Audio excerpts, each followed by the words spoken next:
بسم اللہ الرحمن الرحیم۔ السلام علیکم۔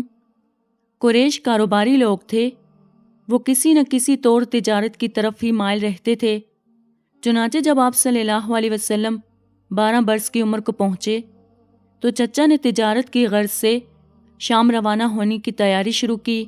ان دنوں سفر انتہائی کٹھن اور پرخطر ہوا کرتے تھے، اس لیے ابو طالب حضور صلی اللہ علیہ وسلم کو ساتھ لے جانے سے کتراتے تھے، مگر چہیتے بھتیجے نے بہت ضد کی اور آپ سے لپٹ گئے تو آپ نے آخر ان کی بات مان لی۔ چنانچہ آپ صلی اللہ علیہ وسلم چچا کے ہمراہ تجارتی قافلے میں شامل ہو گئے اور سفر کرتے کرتے شام کے جنون میں واقع شہر بصری تک جا پہنچے۔ بصری میں یہ قافلہ گرجا کے قریب ٹھہرا۔ اس گرجے کے راہب کا نام بحیرہ تھا۔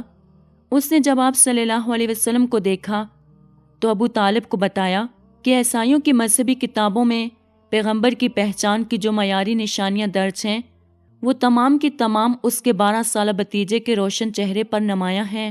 بحیرہ کو اندیشہ تھا کہ شام کے فتنہ پردانہ یہودی نبوت کی ان واضح نشانیوں کو فوراً بھانپ لیں گے اور آپ صلی اللہ علیہ وسلم کو نقصان پہنچانے کی کوشش کریں گے۔ اس لیے اس نے اہل قافلہ کو مشورہ دیا کہ محمد صلی اللہ علیہ وسلم کو آگے نہ لے جایا جائے۔ ابو طالب نے صورتحال کی نزاکت کے پیش نظر راہ بحیرہ کا مشورہ تسلیم کر لیا۔ چنانچہ انہوں نے شام میں اپنا تجارتی سامان جلدی فروخت کر دیا اور آپ صلی اللہ علیہ وسلم کو لے کر مکہ لوٹ آئے۔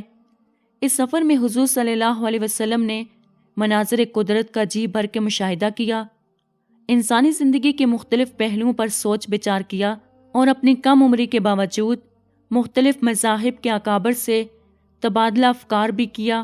وہ سب لوگ آپ صلی اللہ علیہ وسلم کی فہم و فراست سے بے حد متاثر ہوئے۔ ابو طالب کو اس سفر میں کوئی نفع نہ ہوا، اس لیے انہوں نے اس کے بعد پھر کبھی تجارتی سفر کا ارادہ تک نہ کیا۔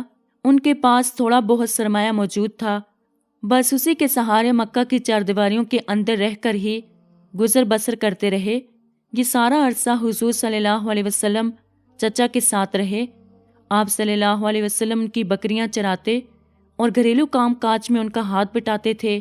فارغ اوقات میں آپ صلی اللہ علیہ وسلم گلی بازار بھی نکل جاتے اور مشہور عرب شاعروں کے کلام سنتے، مختلف مذاہب کے خطیبوں کی تقریروں کا تجربہ کرتے اور اپنا بیشتر وقت سوچ بچار میں صرف فرماتے۔